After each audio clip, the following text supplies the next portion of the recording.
Welcome to episode 389 of In Touch with iOS, the show that talks about iPhone, iPad, Apple Watch, Apple TV, Vision Pro, Mac, and related technologies. I'm your host, Dave Ginsburg. And we are a full panel this week. Jill McKinley is joining us. How you doing, Jill?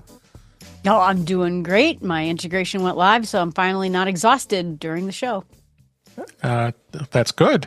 And Ben Roethig has put the W flag up because as we were recording this, the Chicago Cubs just won their first round in the playoffs, moving on to the National League Division Series. How you doing, Ben?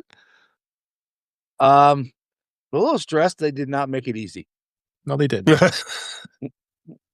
did not. And Marty Jencius, also a Cub fan. He's excited as like I am. I'm glad you're here, Marty. How you doing? I'm doing really good. It was a lousy day, and then two great things happened right at the same time. We started the show. Yes. And we got to watch the Cubs win. We did. So, and they're related. And they are.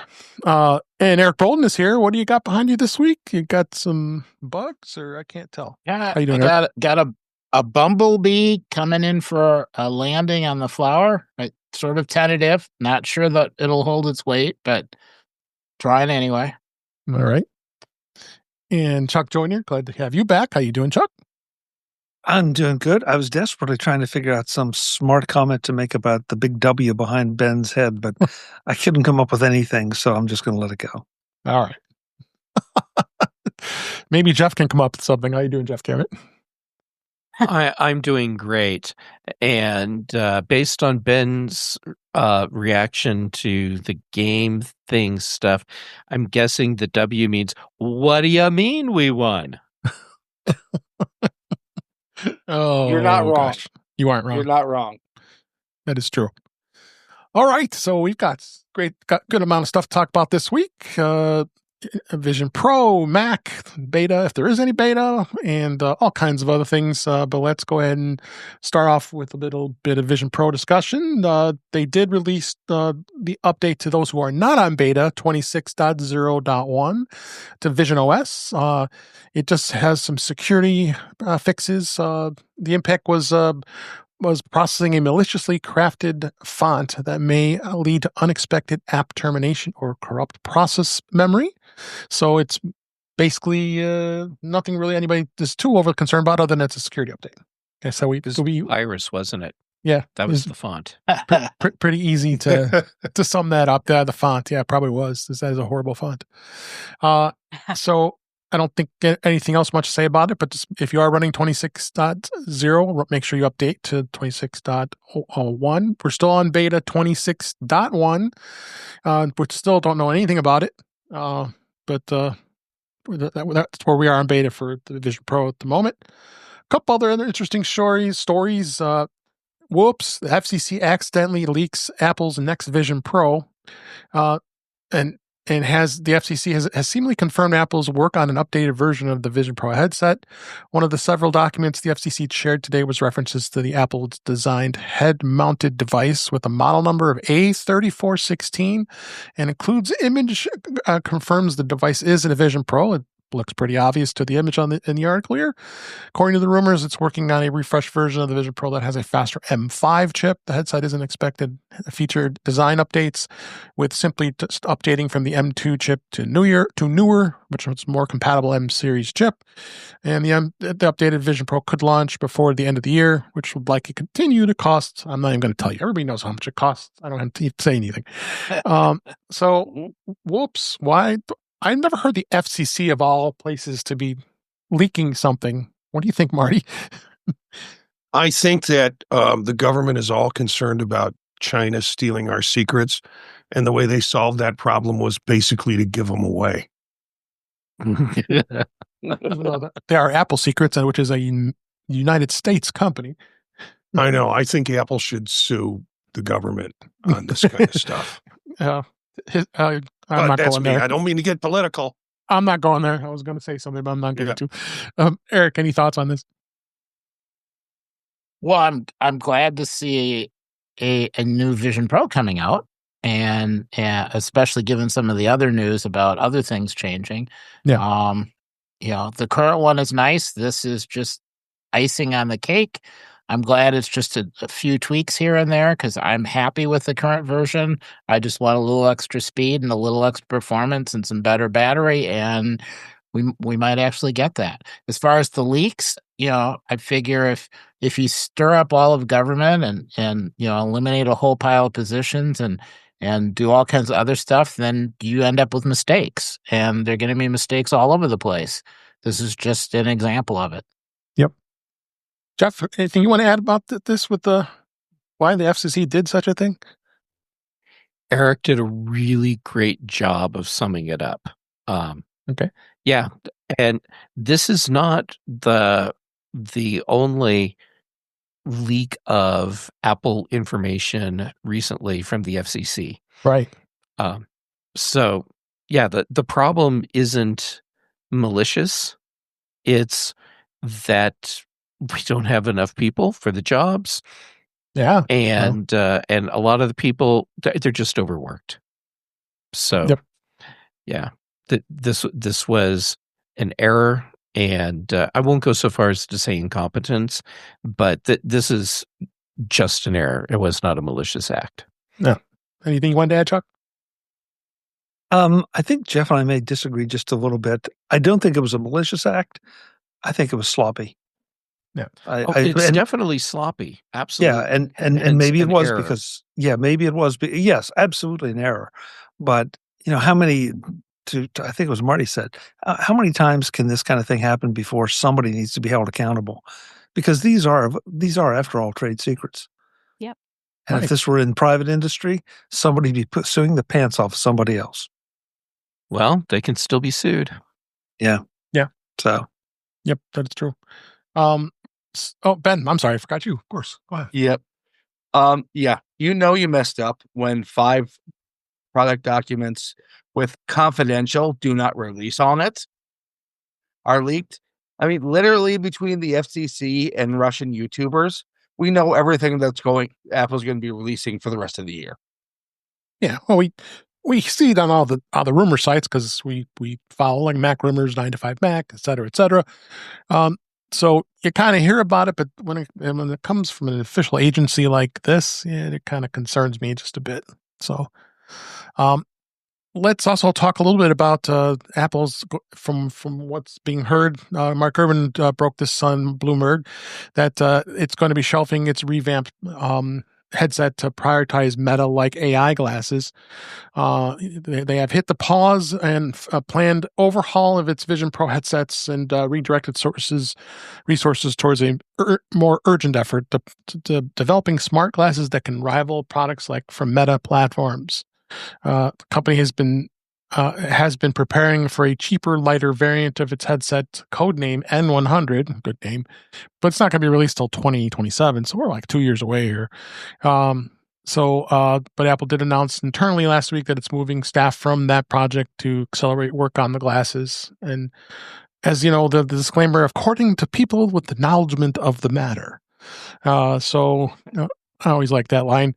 So he goes on and on about, where we're going to be with this. And I'd be excited to see when that comes out. I mean, I know, Marty, you've tried. I have not tried it, but the first gen of the Meta glasses, they seem to be pretty cool. And have you tried them lately? Each time, and I did a pro note on this, which will be part of tomorrow. I talk about exactly what you're asking with the Meta glasses. Mm-hmm. Each time a new pair of Meta glasses comes out, I look to see, okay, so what's the new function that would make me want to purchase going from 0.1 or 1.0 to 2.0 or whatever you want to call it. Right. There are no new functions. There's nothing new that it does. Right. Maybe does a few things better, but nothing new that's going to compel me to buy new glasses. So the issue I have with this article is it's all this article and other articles, because as soon as this article came out, it was picked up and it sucked up all the oxygen in the Vision Pro arena. But it's like Gurman's trying to write it like we're in a fight with Meta, and Meta's currently winning, and we're changing it because Meta is ahead and we really want this to happen. They could have pulled all those people off Vision the Vision Pro project because they've completed Vision Pro 1.x or whatever you want to call it, the new version that's going to come out with the chips, with the advanced chips in it. And now and those things are ready to move. They're in production or whatever. And now they're going to put them to focus on the glasses, which pushes Vision Pro 2 back behind the glasses in terms of a timeline. Yeah, it just seems sort of like a logical move. It doesn't seem like this is any mysterious or, issue because there's a problem at Apple. But the Germaniacs like to stir up. He loves that. That's been his new one for a while, Jeff. That's the first time I've heard it. It's like Animaniacs. They live in the tower at Warner Brothers. And have a show title to the max. To the Germaniacs. But the Germaniacs like to turn this into intrigue, and just tell us what's going on. Yeah. Thoughts, Eric? Yeah, I guess let's just make it lighter weight somehow never really made sense to me anyway. So yeah, it might come out, but an improved Vision Pro, that's going to last for a couple of years, so that's fine. I guess the concentrating more on smart glasses, to me, that means that there's a greater chance that all of the S-Lady work, all the AI work is going to actually produce something because they're going to need that functioning to have glasses be worthwhile. So I see it as encouraging all the way around. Okay. Anybody else want anything about this? Well, I'll be the dissenting voice, I guess, is that I was interested in an Air, and I'm not interested in glasses, and I think the whole thing is creepy that people are going to walk around with glasses, and I don't, like I said, it's not that I don't want glasses. I don't want anyone else to have glasses either, but I would have been interested in an Air because I just can't bring myself to pay $3,000 for a Pro. But so now I'm not interested either. Unfortunately, that kind of runs me out of the market, I guess. Yeah. The fact that Gurman, who is connected as he is reporting this, I am more than a bit concerned. Look, to me, right now, in the best case, the glasses are basically an AR version of an Apple Watch. Yeah.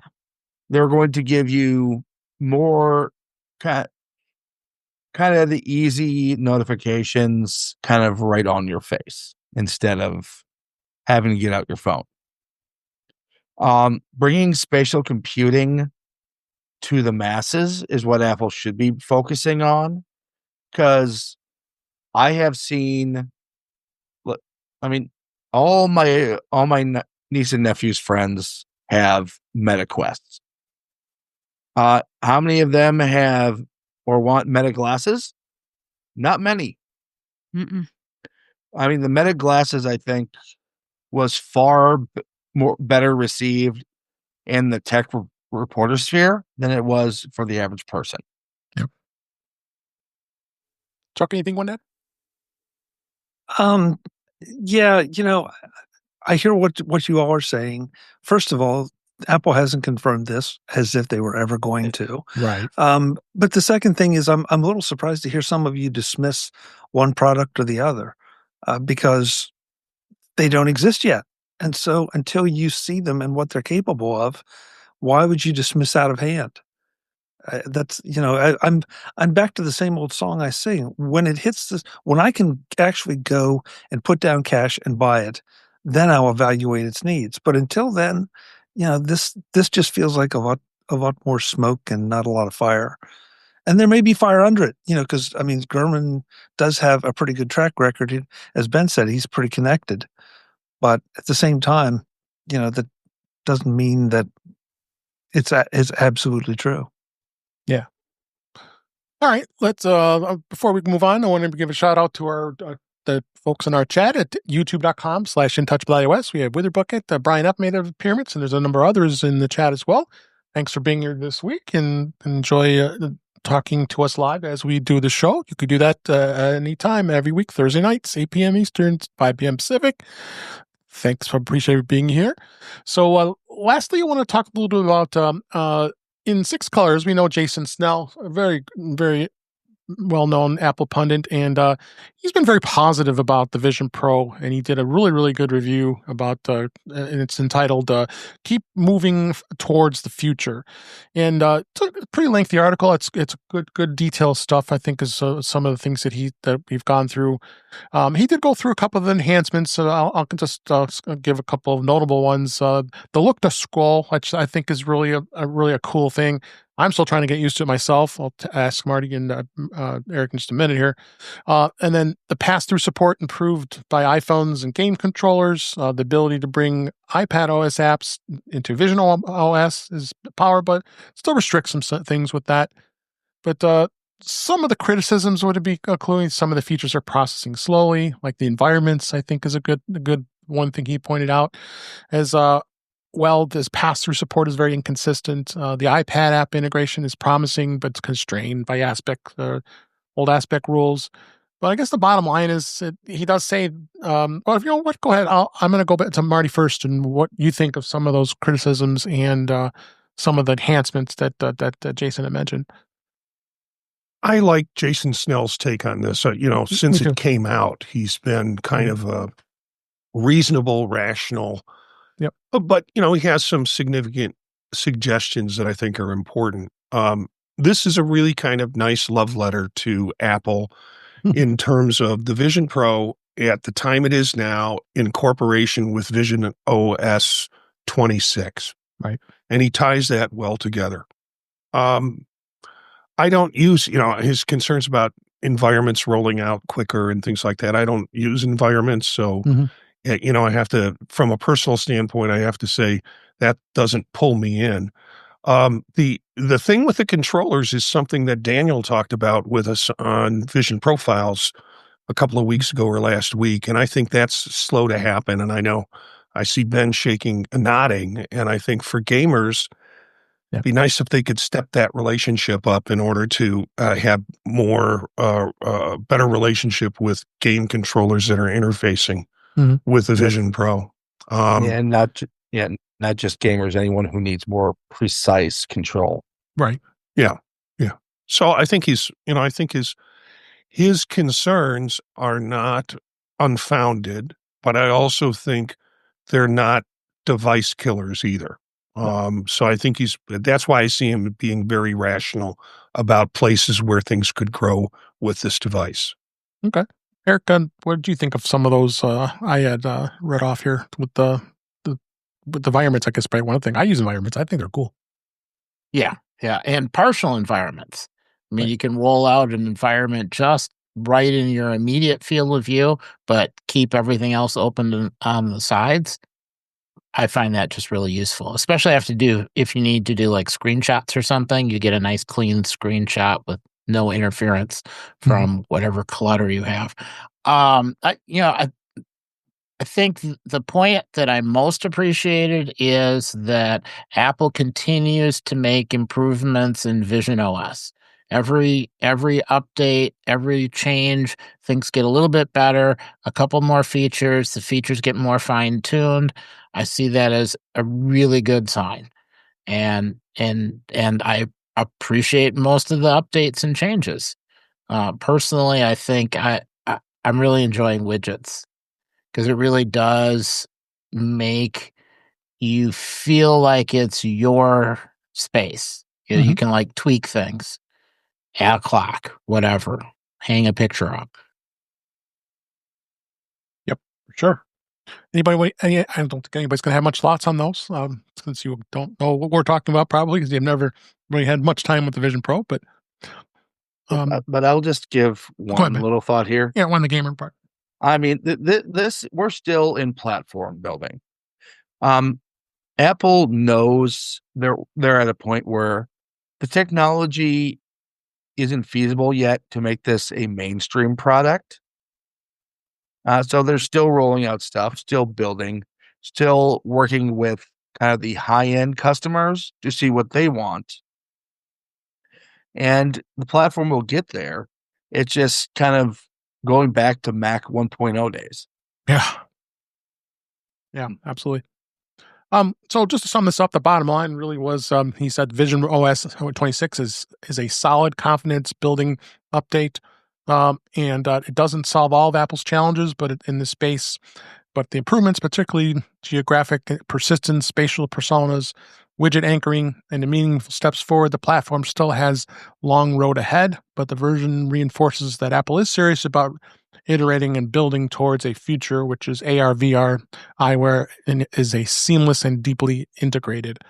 I agree with a lot of things that he had said on that summary. So, anybody else have any thoughts on this before we move on? All right. So, it's already been said. Yep, I think we did. So, all right, so let's go on to beta this week. Well, beta 26.1 across the platforms is still going on. So we won't be much to talk about that, but I want to make sure I tell everybody about those who are on iOS 26 that iOS 26.0.1 came out with fixes to Wi-Fi, cellular, and camera issues on the iPhone 17 models. These were the first updates for iOS 26, iPadOS 26. Of course, you can go into the software updates and get that right away, but it does address some bugs that could cause some aberrations in photos occurring with the iPhone Air and the iPhone 17 Pro models. It also fixes ongoing cellular and Wi-Fi issues that the iPhone 17 owners have been dealing with, and addresses a bug with tinted icons. And there was a whole long list of some of the things that Apple said, including a small number of iPhone users that weren't able to connect to a cellular network after updating to iOS 26. And through all of the number of things here, as well as it did update some fixes with the same voiceover issue that was addressing a bug that could be caused the floating keyboard to change positions unexpectedly. Oops. So good idea to go ahead and update this. Any iPhone user, if you're running to iOS 26, this does have some bug releases as well. If you're still on iOS 18, 18.1, the 18.7.1 update was also released. Did anybody have any problems with this on any of their phones, whether it be the iPhone 17 or older? Hope you updated. Mm-hmm. Okay. So that's that. And I just want to make sure I mention that they also released the updates for watchOS 26.0.2 and then visionOS we talked about, and tvOS 26.0.1. Just software bugs and fixes. Important to get that updated right away. I've noticed on the Apple Watch, it does seem to update a lot faster. Has anybody experienced that? Because I just did 26.0.2, but I think, Jeff, you always have a problem where it takes forever on your watch, right? Well, okay. To be fair, I'm still rocking an Apple Watch Series 8 because when I was ready to upgrade, I didn't want to lose the oxygen sensor features. So if you have an older but still supported Apple Watch model, it can be stupid long with these updates, like over an hour, 2 hours, not unreasonable. Mm-hmm. Just like ridiculous long. Yep. I've been finding that I do it overnight. So then when I run it, let it sit, don't plug it in, don't put it on the charger, because obviously you have to do that if you want to update it. And I just let it sit on my nightstand and let it update overnight. And that's good because it's what usually you should be sleeping 8 hours, right? Then it's updated by the time you wake up the next morning. So I've been kind of doing that now instead of just sitting and waiting, because it won't update. That's a good way to do it. You could download it and then just let it sit, and then when you plug it in, it'll start. So anybody else have any other bad experiences with any of their updates? No bad experiences at all. But especially for the watch, I did notice, and surprisingly more so than with the phone, the updates really did burn a fair amount of battery for about the first 2 or 3 hours. Okay. I mean, it was a noticeable drop compared to what it usually is. And so, but then it leveled out and hasn't been an issue since. So, Dave, for that reason, I really like your overnight update idea. Yeah, because that gives the update a chance to settle in, do whatever it needs to do while it's on a charger. Yep. And then hopefully you won't even notice it like I did. Yep. Did tvOS on the Apple iTV didn't much do anything. That update went pretty smoothly for the most part. One of the other things that we will also talk about is in beta, iOS 26.1 did add a new swipe gesture in Notes. For those of you who use Apple Notes, iOS 26.1 is going to have this new feature called the new swipe gesture. It's for power users. Currently in beta testing, of course. What Apple did do is they updated the standard text editing menu that appears when you select text in Notes and certain other apps. The edit menu used to swipe left to reveal more options, but you would sometimes need to swipe multiple times to get to the editing you want. That editing was streamlined in iOS 26 to consolidate most of those options. So they've done some improvements on here. So what's going to happen is it matches the muscle memory the users already have built in for swiping left, and it's perfect for one-handed use when the right-facing arrow is out of reach. So they're doing some updates with Apple Notes. I know not all of you here are Apple Notes user. I use it all the time. But anybody who's on beta, have you tried that at all? No, but it will be, because that sounds smart as heck. Yeah. I just tried it as you were talking about the story, and it doesn't, and maybe I wasn't paying attention to begin with, it doesn't give me any more options when I swipe left than what I already, well, it has 3 options. That is what I've got. So maybe that's more than it was before. Yeah. But, yeah. Okay. Anybody else have anything to add to that? All right. Glad to see and you. Yeah.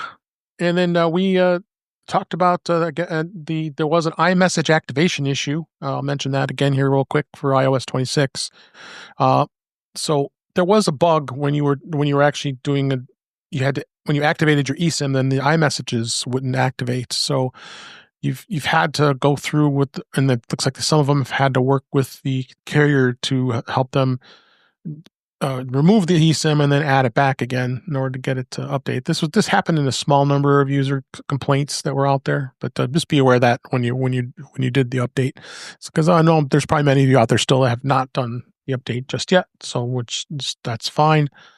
But, a lot of people just like to wait for a little bit, let all the bugs iron out before you do it. So that is that with iOS and iPadOS. They did release, let's go to Mac this week and touch on Mac. They released Mac OS Tahoe 26.0.1, which is with an M3 Ultra bug fix. It was the first update for Tahoe this month, and according to their release notes, it addresses a bug that was preventing Mac Studio machines with an M3 Ultra chip from being upgraded to Mac OS Tahoe. Whoops. A failed hardware check was causing Mac OS Tahoe installation attempts to be aborted, with Mac Studio users ultimately stuck on Sequoia. Ooh, that's even worse. So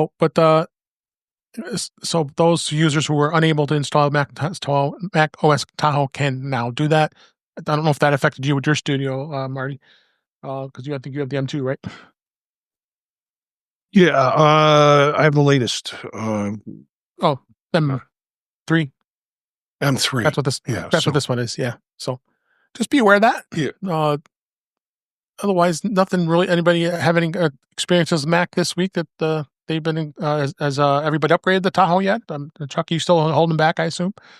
Yeah, pardon me, I'm still holding back, mainly because of the video and audio stuff.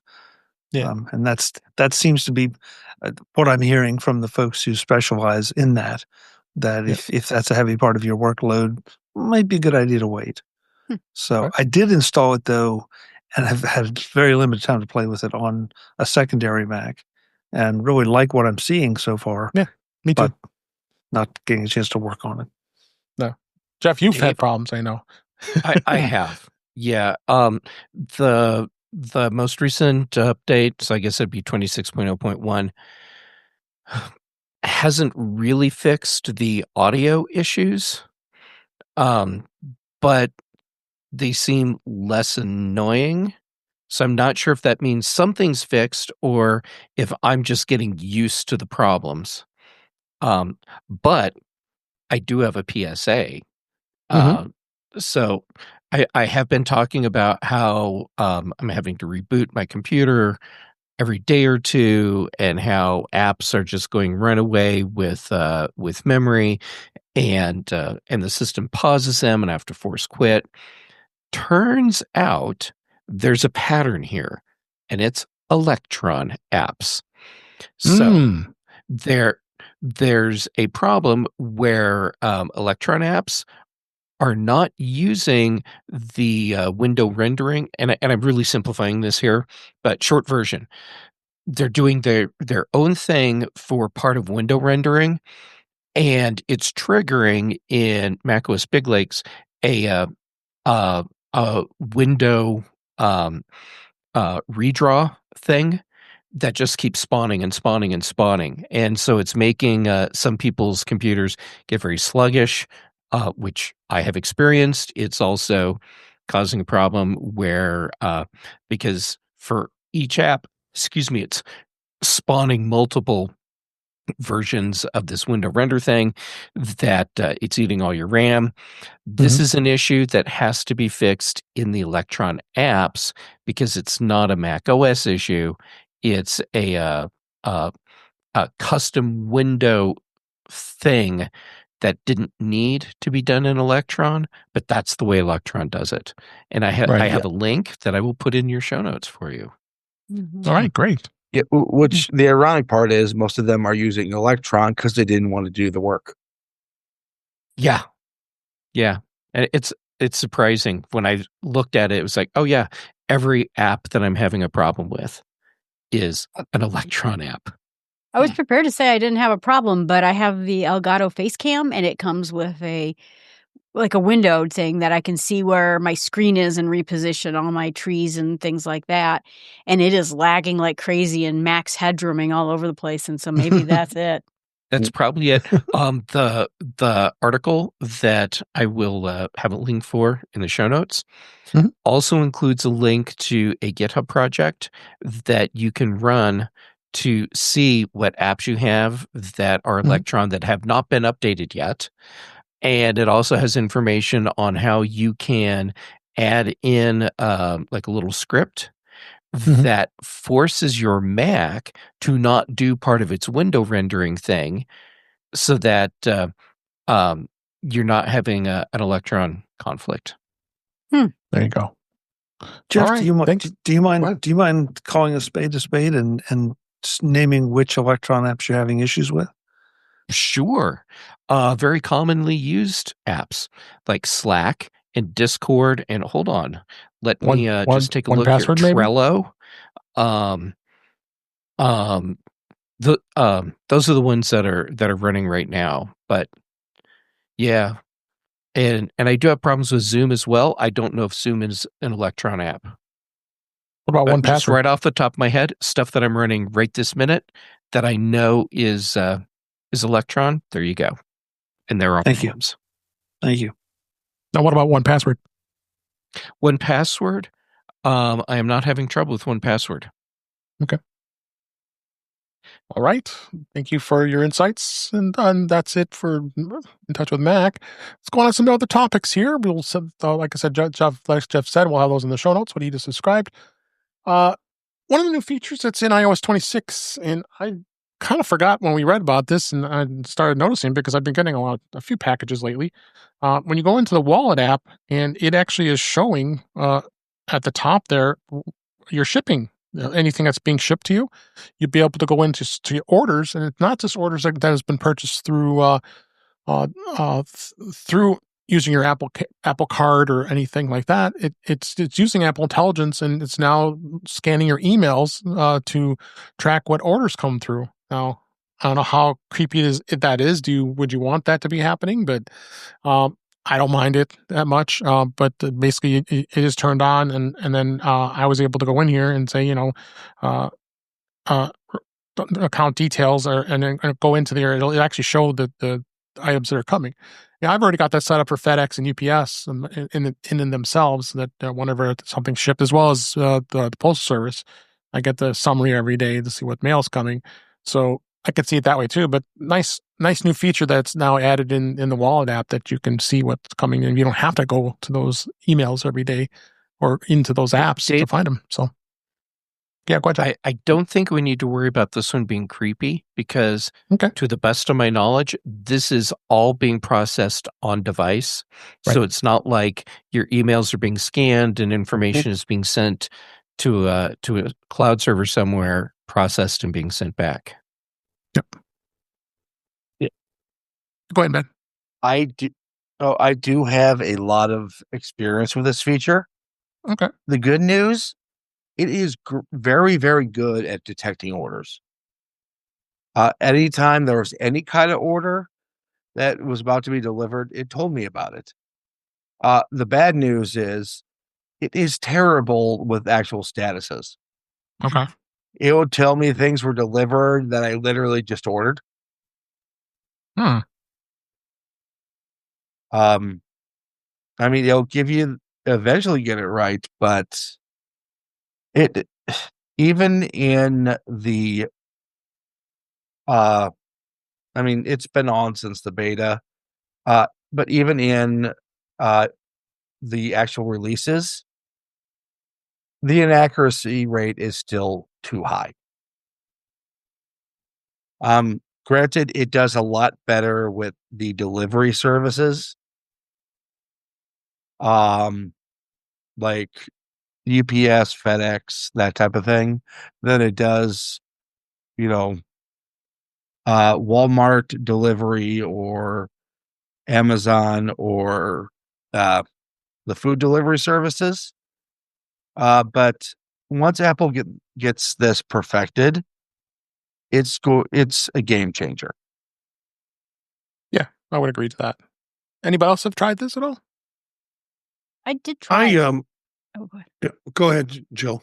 I was just saying I like it, and particularly because we just live in a world where we're ordering stuff now. It's kind of become a permanent part of our society, and it gets complicated to track it all. So I think it did it. I've been really impressed with it. Yep. I was using deliveries for a long time, the standalone app, and that did as good a job of tracking stuff as what I found the UPS or FedEx app. And I get really frustrated with going on those apps and, come on, where the package is. You can give me a little more granularity than just, it left this morning. But I've switched to Parcel, and I use that app now. Deliveries apparently had some problems. I was just looking that up in the last couple of years, where people were not allowing them to use the service and stuff like that. But there was a reason I switched from deliveries to Parcel. And I still have to put all the information in. It generally redirects it. As soon as I put the number in, it tells me, yeah, this is a FedEx package, etc. But that's sort of the one-stop place for me to do it. This looks intriguing if we can get rid of the errors that Ben is saying he's having. Yep, agree. Anybody else? All right. Next thing I wanted to mention here is iOS 26 did add 7 brand new iPhone ringtones. I'm excited. Not just listening to the same default all the time, right? And the nice thing about too is you actually can bring some ringtones in so much easier. The old days where you had to go put it in iTunes and you had to recreate the song and then export it and put it in there. So now they've got 7 new songs, including Buoyant, Dreamer, Pond, Pop, Reflective, and Surge. There's a link in the show notes that has a video of playing the sounds. So cool to see that Apple's actually doing this and adding these ringtones to make things a little more fun. I always say I used to use the same dull ringtone. I've never changed it. I always the default one for so many years. Anybody have taken a look at any of these ringtones, and do you change your ringtone? Yeah, mine has been the actual classic phone forever because, I grew up in the 20th century. Yeah. I have the most gigantic collection of 80s musics and video games ringtones, and so I have never looked at what comes with the phone. I just walk like an Egyptian. Oh my gosh. Nice. If it's not Thunderstruck, then it ain't my phone ringing. Yeah. Little There you go. AC/DC. Yeah, I converted the Futurama theme song into a ringtone. Yeah. And every now and then my phone will ring when I'm out in public, and someone will realize what they're hearing, and it makes them happy. And I haven't. I admire you guys. I haven't played with bringing in my own ringtones for a long, long time, but I usually assign certain people different ringtones so that I know it without even looking who's calling, and that I find that's like super useful. So I'm kind of excited to I have Dave. I sort of missed this one, so I'm kind of anxious to see just what they sound like, and it means even more people can get custom ringtones. Chuck, is it true that when I call you, the ringtone for me is "Do not answer, do not answer, do not answer"? I used to have a Brick House, the beginning of it, as a ringtone, and it went off in a faculty meeting. Oh gosh. And everybody started bobbing their head back and forth to the ringtone. That's glorious. Oh my God, that's funny. Well, glad I was able to show you some new things to check out. This topic was interesting. The Ford CEO has provided an update about CarPlay Ultra. As far as I'm concerned, I think Ultra is kind of a bomb here. He was on the latest episode of The Verge's Decoder podcast, and it was CEO Jim Farley was talking with actually Joanna Stern on this podcast, The Verge's Decoder podcast, and the automaker does not entirely like Apple's current implementation of its CarPlay Ultra software system for vehicles. We don't like the execution in round one of Ultra, but we're very committed to Apple. Farley had said that he had talked to Apple CEO Tim Cook many times about this. Their concern was implied that Ford is currently passing on CarPlay Ultra because it would result in Apple having control of the entire experience inside the vehicle. It's worth noting that CarPlay Ultra is a optional experience, with the system only taking over the instrument cluster and other dashboard screens when an iPhone 12 or later is running iOS 18.5 or later wirelessly in the vehicle. But in addition, Farley had said that it was important that Ford's entertainment system of choice integrates with its advanced driver assistance system. So as we know, it was announced a while ago, only one car is currently have it is Alfa Romeo, the Aston Martins, in the U.S. and Canada. So you're pretty limited of anybody having any experiences with. So, Jeff, what do you think on this? I think the key thing here is Ford saying that Apple would have complete control over the user experience in the car. Mm-hmm. And that is not something car makers want. Nope.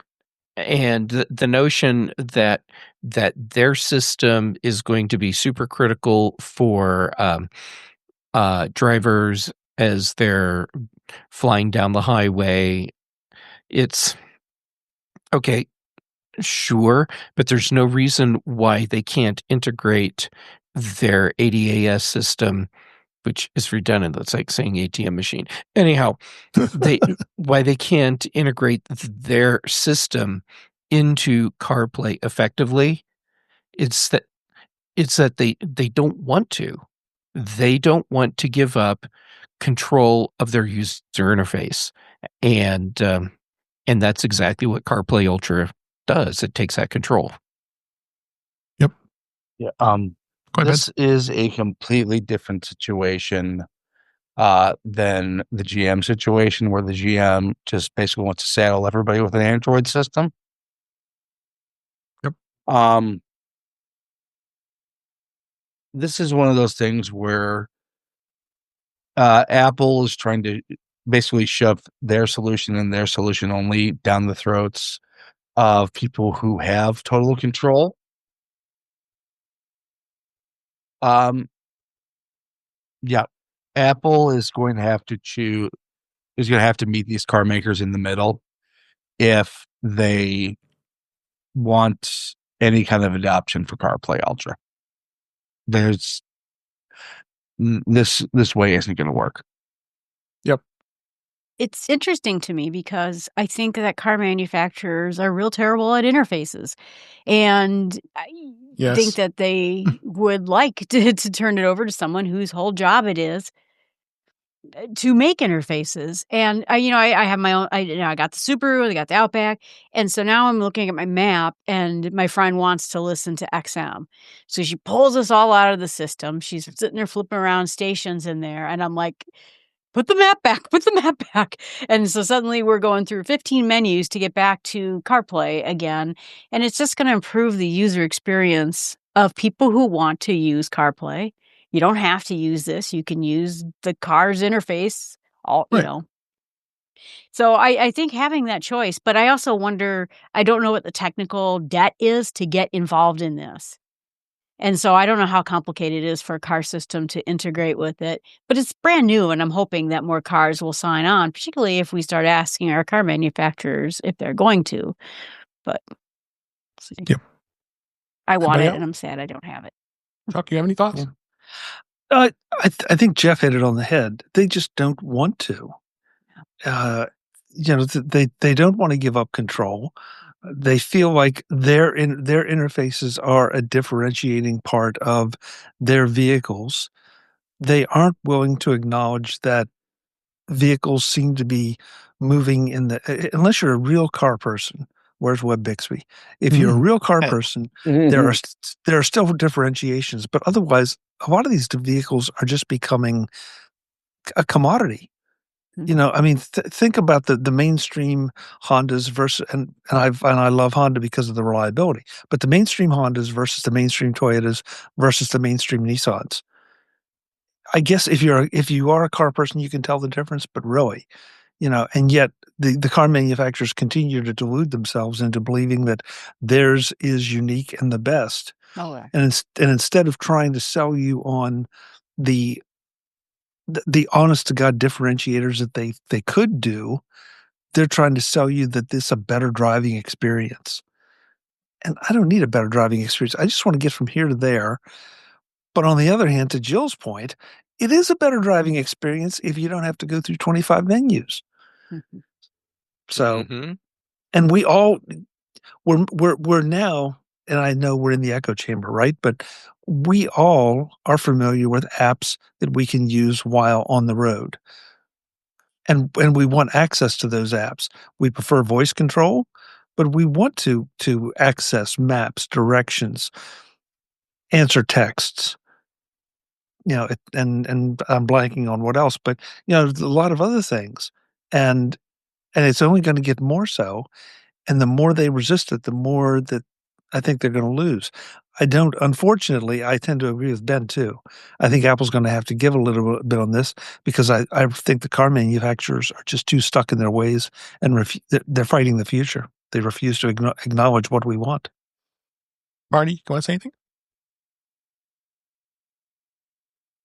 No, not really. It's been covered. I have turned into a great appreciator of CarPlay in terms of my car, because the previous car I had, there was no way to do the interface with, and now I just love it. And it's interesting to have passengers who are interacting with the screen or know how to interact with the screen, because it's a very simple interface for them to move around and choose things with. So, yeah. I was just thinking that they got to consider too that the more we're sitting there and screwing around with the iPads in our car, the less we're driving. And so it's a safety, feature as well, because if we can have everything where we need it to be and we can customize it to how we want it to look, we're going to be better drivers because we're not playing around with menus all the time. Right. Yeah, I think it's notable that, they aren't saying they're getting rid of CarPlay. They're just not liking the new version of it. Yeah. This is Ultra, not CarPlay standards. Well, regular CarPlay is, at least for now, that compromise you were talking about, because it gives people the CarPlay thing while the car manufacturer gets to maintain their interface as well. Yep. All right, let's move on here. Another topic I wanted to hit here real quick is best privacy screen protectors for an iPhone 17 Pro Max. Are you worried about prying eyes and invading your privacy? That's where a privacy screen can come into play. I've not ever known to really review some of these since many of you use screen protectors in themselves, but I've seen people before that I've been by and says, oh, they're showing me their phones. Like, oh wait, I gotta look right at it because you got your screen protector on, or you got your privacy screen on, because it's the same thing with putting a privacy screen on our displays on your laptops or monitors. It's just, God, this thing. So especially when you don't have real good eyes, it gets really dim, and I'd rather it be open. But I understand, especially when you're traveling on a plane and prying eyes are looking over over your shoulder, especially at laptops. But there were some cool ones here that was mentioned on this article here. So there's a couple of them here. This is the Ultra Glass Top 9H Armor. It's for the 17 Pro Max, and it does takes privacy and durability to a whole new level. It's advanced 25-degree anti-spy technology. Is going to keep your screen visible only to you, and it's got some different ones. This one's like $31, and it looks like they're all sold on Amazon, so that's a good thing. This one I would probably trust is a Spygen. I have a Spygen case. This is also a tempered glass screen protector, as well as with privacy. That one's $22. There's another one all on 3-pack of the privacy screen protector. So they all have different types of protection, and as far as being visible.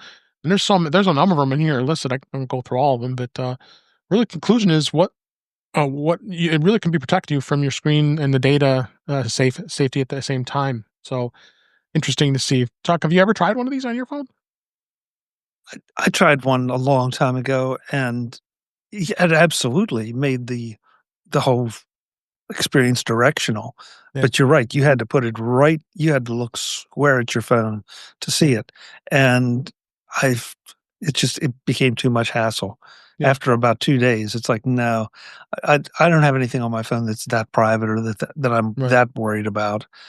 And so, if I could have a little bit, and I'm sure that, to be fair about it, I'm sure that they've come a long way. Right. And so it depends probably on which one you buy and exactly how much they block the off-axis reading. But again, if you have the need, go for it. Yeah. I'm more interested in trying to protect my screen from my stupidity than I am from prying eyes. Agreed. Ben, you have any thoughts on this? Yeah, I have used similar products before. If you are looking just to have privacy on your phone, these do that. That said, I think they also degrade your phone experience in every other single way. Okay. Jill, go ahead. Go ahead, Jill. Well, I was gonna say I worked for a company that worked for hospitals, and so our IT gave us them and put them on our computers, and they were dim. They made me sick to my motion sick. I couldn't do it, and we basically just all decided we were never going to look at PHI or look at patient records when we were at a place where someone could look behind us. So we just stopped. And, we just promised ourselves we would never do that. And I took it off. And then when I got back to the office, I pretended to dramatically take it off my laptop because we hated them so much. And so I don't know if anyone has a solution to that. And maybe these are the answer to it, but they have been in the past really awful. But also, that being said, I sat behind someone who worked for a local clothing company who was working on their men underwear campaign ads, which are always funny, by the way. And I watched the whole way to California. Her, you know what I'm talking about, but I watched the whole way her working on the ads for the underwear, and it made me laugh the whole way to California. So I guess it's necessary, but really difficult. Jeff, you had. Go ahead, Marty. I forgot. Go ahead. Yeah, I was going to ask the question: how out of this group, who looks at other phones? Because this might be a problem. This might be a solution to.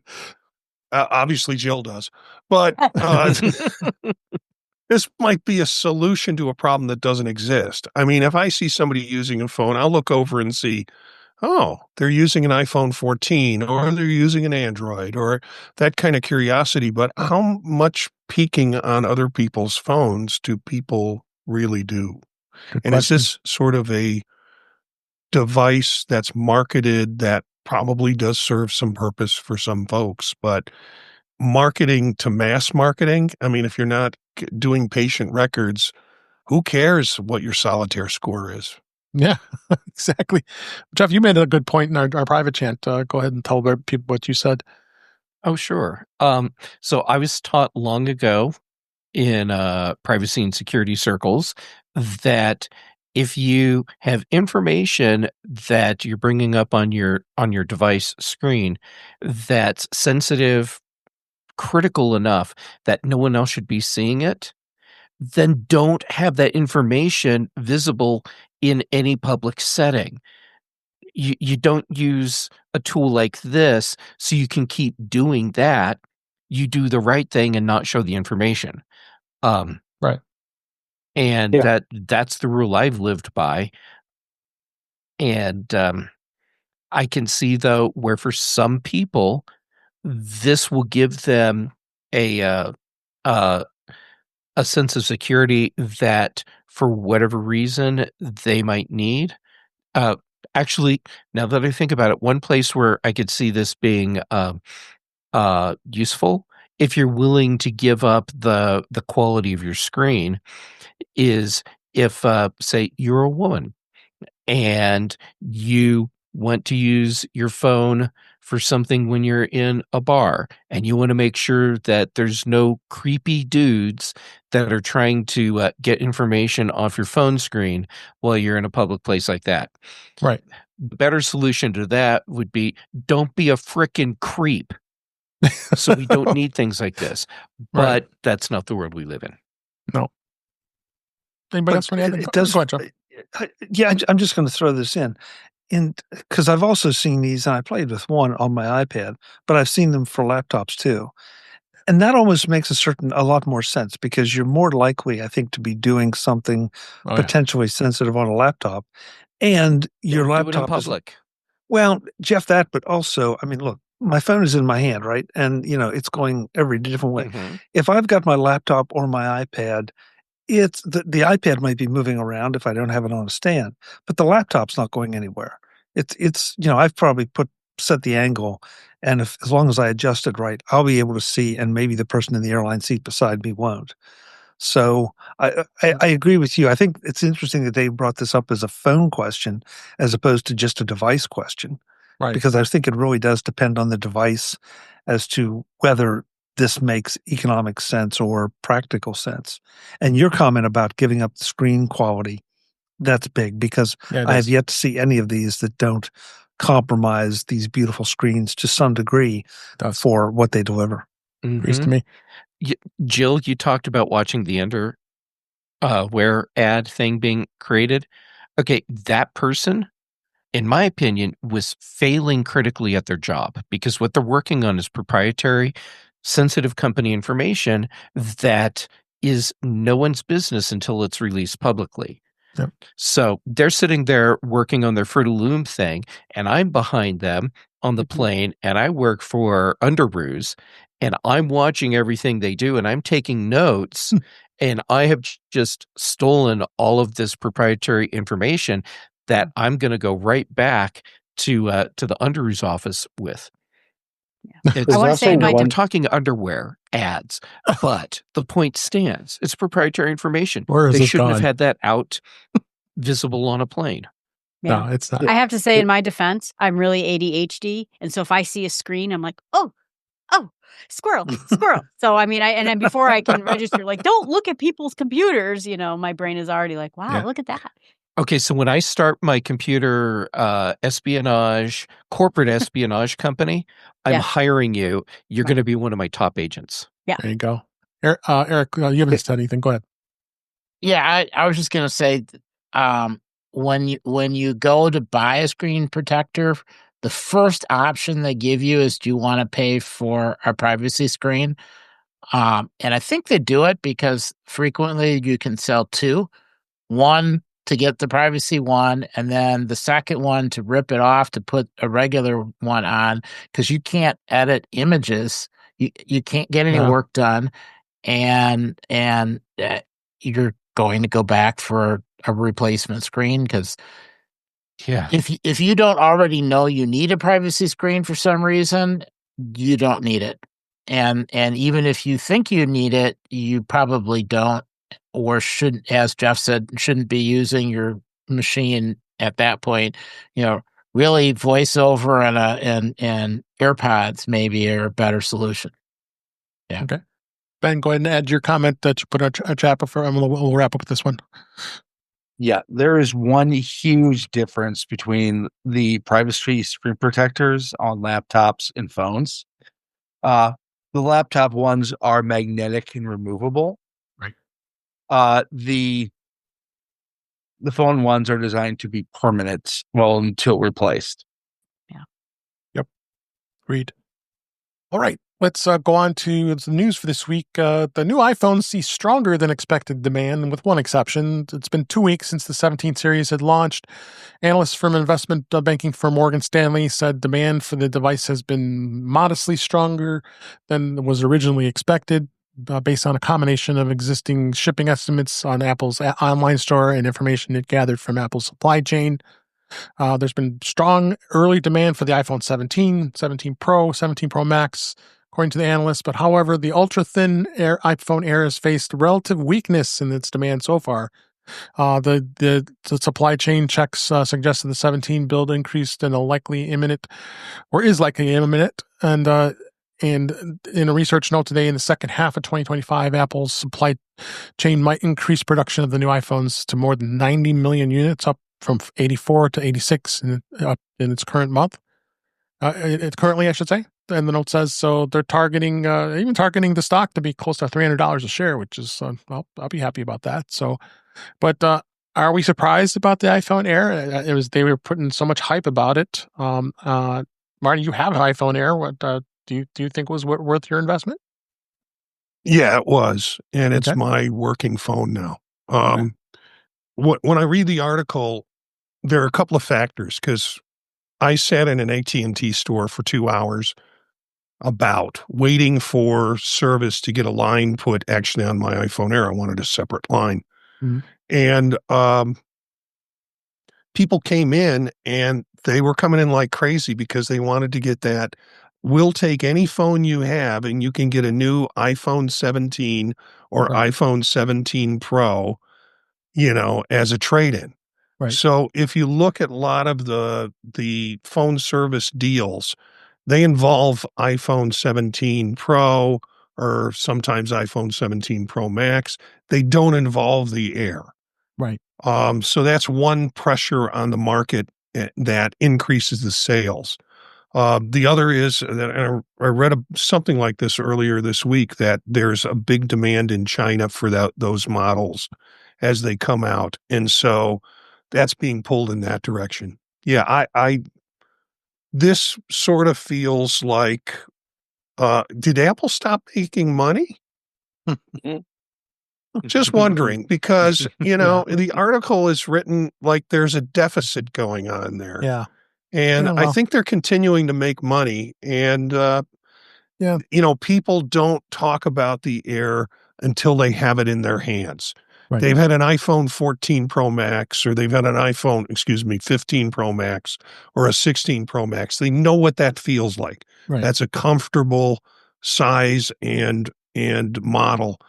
They don't know what a Air is like until they go into the store and put it in their hands. Right. Mm-hmm. Jeff, what do you think of this?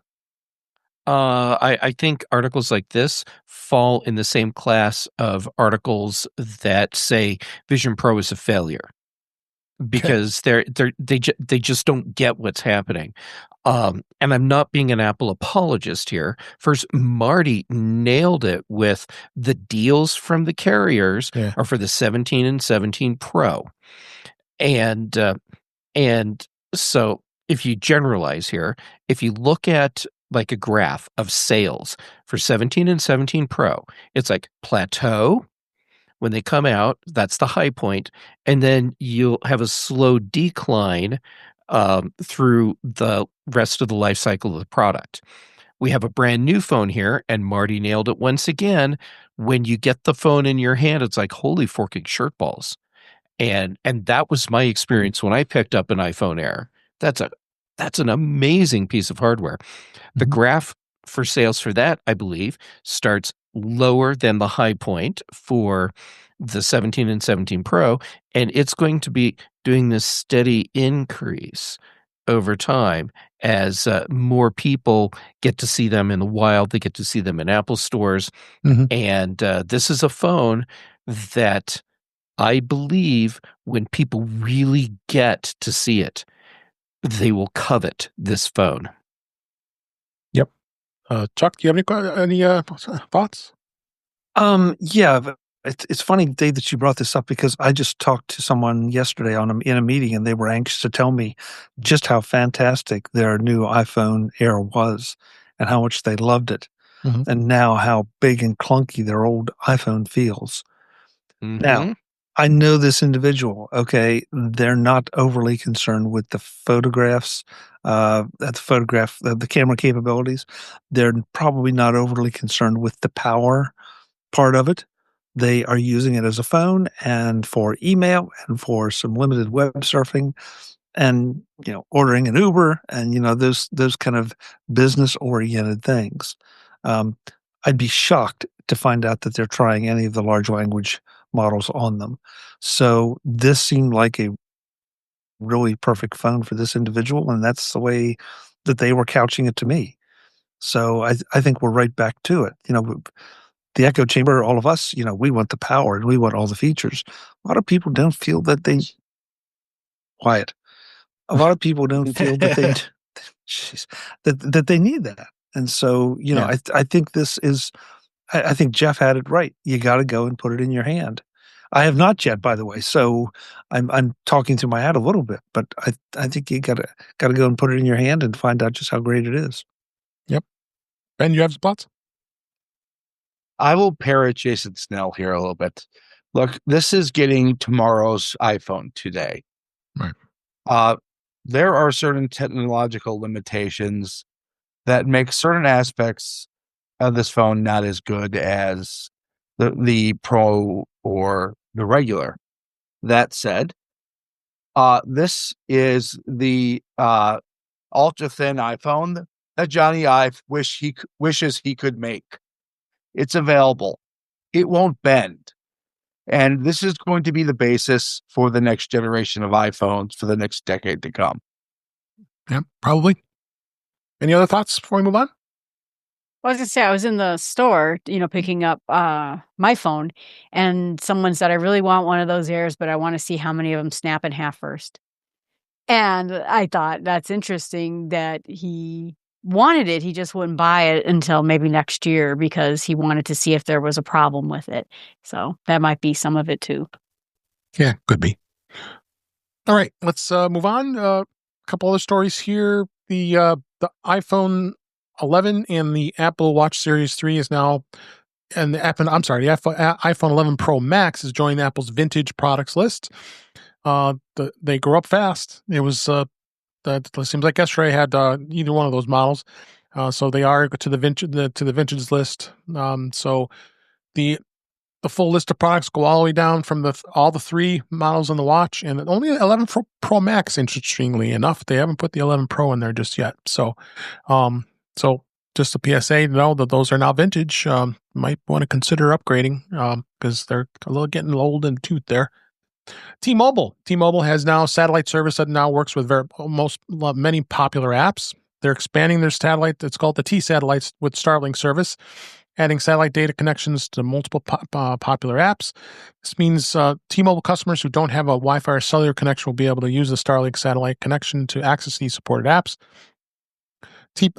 Apps that will work over T-Mobile satellite connections includes Google Maps, All Trails, AccuWeather, CalTopo, X and WhatsApp, text, voice, and video chat, Onyx, and then T-Life, which is their app that they use for all their services. T-Mobile subscribers with access to T-Satellite will see the satellite connection kick in whenever cellular or Wi-Fi connectivity is not available, offering tailored critical content instead of full data-heavy experiences. It works on iPhones, but it can be used alongside the native satellite connection on the iPhone 14 and later. It's included in T-Mobile's Experience Beyond and Go 5G plans, and T-Mobile customers who with other plans can get it for $10 a month. So you can also subscribe as a standalone if you want to get it for $10 a month who do not have T-Mobile. So you can get it standalone too. So T-Mobile's getting pretty aggressive with the satellite. What do you think, Jeff? I think that's no surprise because the carriers need to do things to differentiate themselves from each other. And this definitely does that. However, I think this highlights where the real problems are. Real problems are. One of those problems is that when the satellite thing kicks in, it switches to sending you the critical information instead of the full data-heavy experience. Okay, website designers and companies that rely on their websites, maybe you should be thinking about what information, how much data you need to pump through a website just to show me 2 paragraphs of content. And maybe you should be tailoring your websites so that they're pushing out the information we need as opposed to all of this superfluous heavy data that comes in as overhead. Mm-hmm. Ben, your thoughts? T-Mobile has always been great on the network connectivity. Mm-hmm. In my opinion, they are miles ahead pretty much everybody else. In the U.S. right now, they were the first, and I think only ones to really get it on with those SpaceX satellites. This is just another example of satellite connectivity kind of saving your bacon if you're out in the middle of nowhere with no cellular. Exactly. Barney? Yeah, I actually, when I mentioned before, I was trying to put a new line on my phone, and I thought, after sitting in the AT&T store, I said, maybe I'll just go across the street and get T-Mobile put on it, and then looked at the pricing. And adding an additional line on my family group was much cheaper, so I sat there for another hour. Yep. The article is interesting, but the comments in the article are even more interesting, and they bring up something that Jeff said. What is the pathway for an app to be able to be on there? Are there limits in terms of data? What is, and what is this going to cost? Can I add it onto my family plan, my 4 lines on my family plan? So a lot more questions from this article arise than it answers, at least for folks who are T-Mobile users. And I was a T-Mobile user a long time ago until the iPhone came out. Okay. Chuck, do you have any thoughts? No, I want to echo Jeff. I think Jeff hit it on the head. It's the satellite connectivity. You got to figure out what you really need it for, and the folks that are providing the data to come through that satellite. And until we get even more bandwidth, which we know will come, the compression algorithms will get better, and all of that. But for right now, I think it's more than. It's more what Ben said. It's more for saving your life than getting the Cub scores. In Ben's case, those might be the same. Yeah. Yes, it is possible. I have to know. Eric, go ahead. Yeah, I found it interesting that it said users that don't have a T-Mobile account can subscribe as a standalone service. So that was kind of nice. I don't know if you can do it short term, for over a summer or something, or for a particular trip, but that was the most useful part I got out of it. Okay. So I almost want to try it. Yeah. Oh, well, only when you're somewhere but you don't have service. That's about the only way you can do it. But yes, should be interesting. I was going to say, because I go ahead, go Jill. I just want to say, because I go camping places that have no Right. internet all the time, frequently. And Right. it's not just emergency, I fell off a mountain. It is sometimes that storm looks real nasty. How bad is it? Should I, pull up the tent, And so I used to, way back in the day, back when we were bad cellular data, had a folder filled with thin apps. The best radar that loads on low data. The best this that loads on low, a news feed that loads on low data. And I used to have to do that because cellular in the countryside was so bad. And I just think what Chuck said is right. But I like the idea of being able to pull up some things when I'm in the country. Oh, sure. And living in the driftless region, falling off a mountain is actually a possibility. Right. That's right. All right. A couple more mentions of stories here real quick before we wrap up. Apple did release the Apple TV Plus highly anticipated trailer for the upcoming documentary event, Mr. Scorsese, which premieres globally on Friday, October 17th. It's from award-winning filmmaker Rebecca Miller. She does a 5-part cinematic portrait of the iconic director, producer, and writer Martin Scorsese. It was just unveiled, so check that out. Pretty remarkable man, and some amazing movies he's released over the many, many years. Also, Apple has extended a deal to keep Peanuts in their studios until 2030. So you'll be watching Charlie Brown Christmas and all the other Charlie Brown and Snoopy. All the gang will be there for many years to come, at least the next 5 years. So that was good news. And then finally, this is from Cord Cutters News. I was getting so annoyed about the fact that because I watched a lot of stuff on NBC, that they'd have this scroll bar across the top of the screen say, "You got to go to this website to start getting people to tell YouTube TV they better sign the agreement or we're pulling your channels." That was going on for the last week. So, of course, in that's annoying. Oh, it was very annoying. So, in the late hours, they finally came to a long-term agreement to keep all of the NBC channels from NBC Universal and Google have just now a comprehensive multi-year distribution agreements to broaden access and diverse array of the content for millions of viewers worldwide.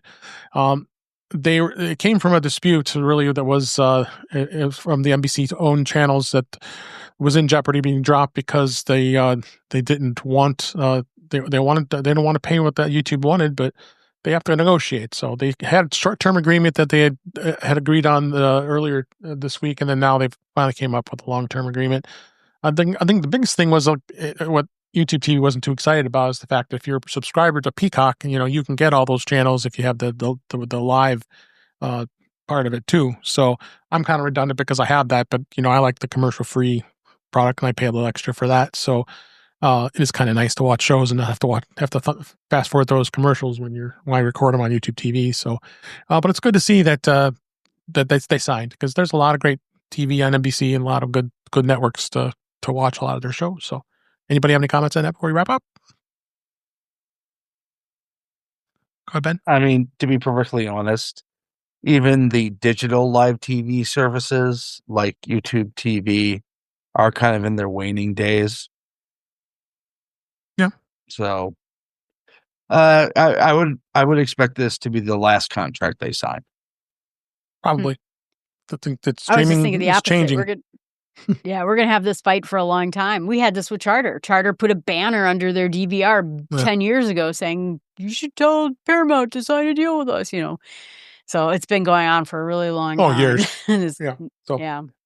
So, all right. Well, with that was a great show this week. Really appreciate everybody being here. But let's go ahead and wrap up. That's a wrap for this week. Please send your comments, questions, suggestions to our email address, which is feedback@intouchwithios.com. You can follow us on BlueSky and Mastodon. It's at intouchwithios. Support the show. Buy me a coffee at intouchwithios.com/coffee. We'd really appreciate it.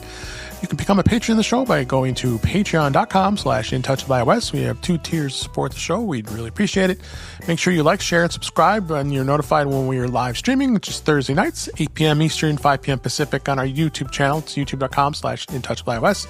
You can watch the live stream like we have been doing each week, and which is saved out there. You can watch it after the fact, as well as you can listen to past shows. And we also have In Touch with iOS magazine on Flipboard. You can check that out. Many of the topics we discuss are flipped in that magazine. The links is in our show notes. You can subscribe to the show in your favorite podcatcher, including Pocket Casts, Overcast, Apple Podcasts, or better yet, just go to our website, intouchwithios.com, where all the links to all the ways to listen to us are there on the sites. Also, thank you for Ecamm Live for the production of the show. I'm really having a great time using that tool, and we're having great success with it. So thank you, Ecamm. I am Dave Ginsburg. You can find me on BlueSky and Mastodon at DaveG65. And I'm going to go in the reverse here. Jeff Gamet, thank you for being here. Where can people find you? Well, thank you for letting me join in.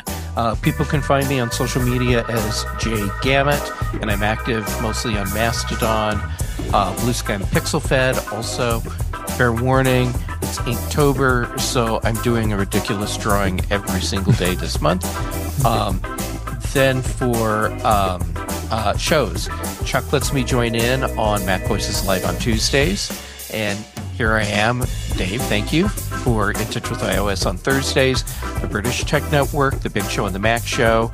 Brian Chaffin and I do The Context Machine, and Patrice Brindamore and I do Retro Rewatch. Thank you, Jeff. Chuck Joyner, thank you for being here. It's always a pleasure. Where can people find you?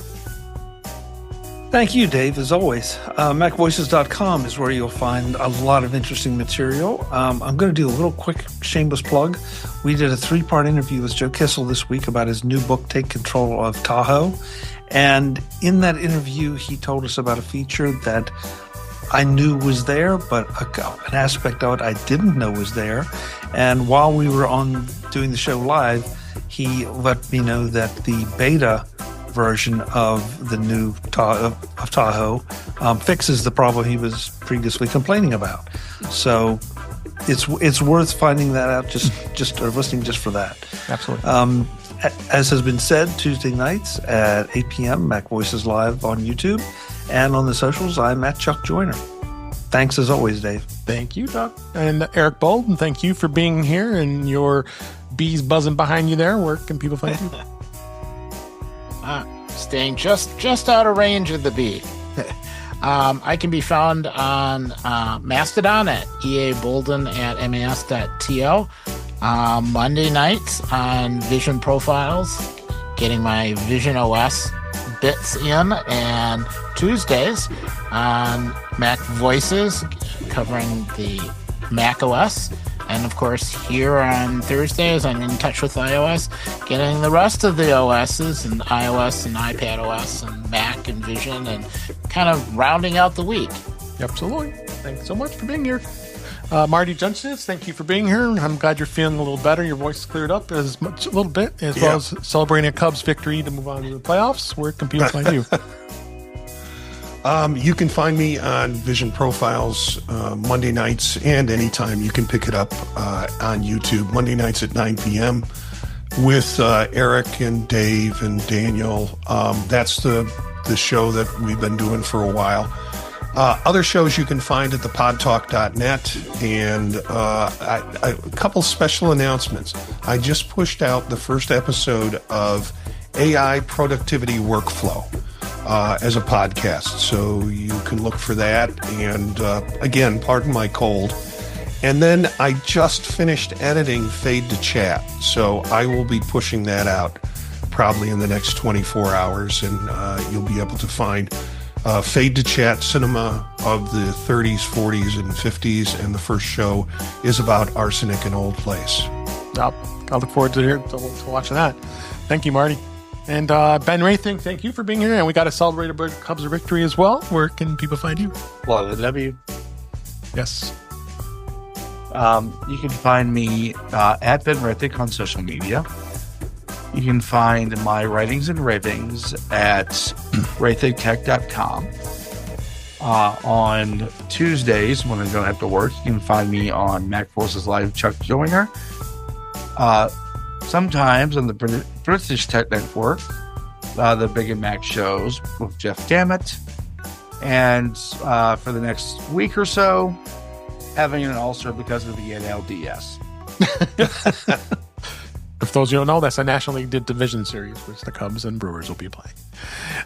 Thank you, Ben. And last but certainly not least, Jill McKinley, it's always a pleasure having you here. Where can people find you?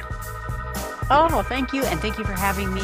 You can look at startwithsmallsteps.com. I'm Jill from the North Woods. All my podcasts and videos are found under that, and I appreciate you watching.